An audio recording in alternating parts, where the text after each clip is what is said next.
אנחנו נמצאים בעולם תוצגה של מאזדה, חבל לפספס רכב חדש כמו מאזדה 2 שלפני פרק זמן קצר יחסית הגיע לארץ. אז מאזדה 2 חדשה, קודם כל את הרכב הקודם אני מכיר כי היה כזה רכב אצל אבא שלי. מבחינתי הרכב קטן, פשוט לעשות את העבודה. הרכב הזה להפתעתי נותן אפילו קצת יותר. קודם כל נתחיל ממנוע 1500 120 קוב סוס ב-6,000 סלט, 14.8 חגם ב-4,000 סלט, דומה למה שיש למאזדה 3, אבל יחס כניסה של מנוע קצת יותר נמוך, ככל סוס בהתאם. אז האוטו סיט גלגלים של 2.57, תא מטען כמובן רכב קטן, 280 ליטר, אבל בואו נראה מה עושה את האוטו הזה, חדש יותר ומעניין יותר לעומת הדגם הישן.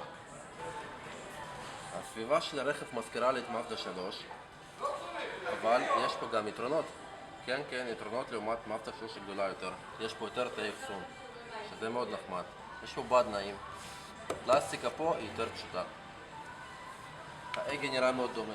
יש פה גם גימור דמוי קרבון. לאורך שנים מאוד דומה. זה מאוד מזכיר את האאודי. ביחד עם הפתחי מיזוג ועם המסך, אפשר לדמיין שאנחנו יושבים בתוך אאודי.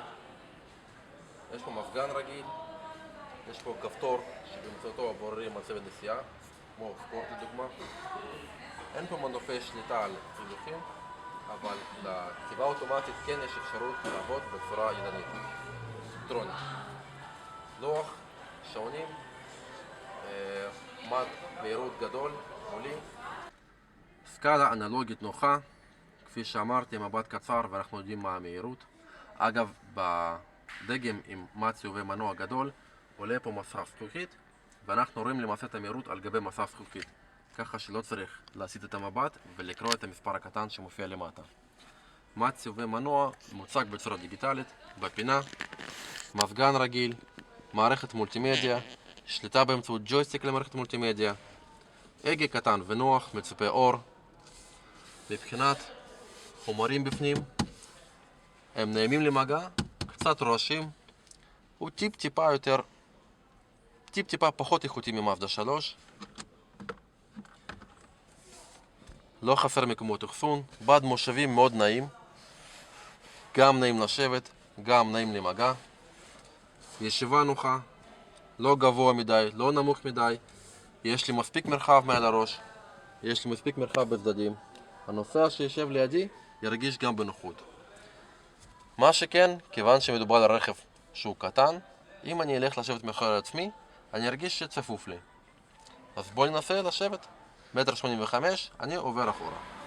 הנה אני יושב מאחורי עצמי, מרגיש כמו בעונש, אין לי מקום לזוז עם הרגליים. מה שכן, כתפיים, ראש, מצוין. יושב פה עוד בחור לידי, וזהו. ואם אני אשים פה מושב ילדים, רק נושא אחד.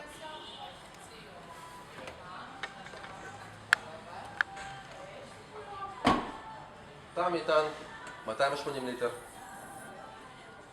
תא מטען יחסית קטן, אבל הוא עמוק. וניתן לדחוף פנימה יחסית, בוא נגיד ככה, קניות שאני עושה בסופר, אני יכול לדחוף לי פה. אבל אם אני משלב את זה עם עגלה, אז לא, בלתי אפשרי. גלגל ספייר קטן.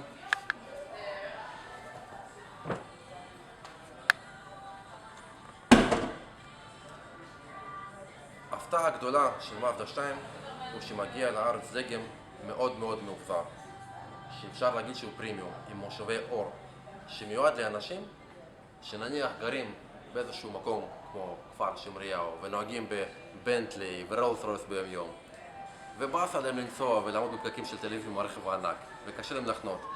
במיוחד בשביל אנשים כאלה הביאו את הדגם המפואר של מאזדה 2.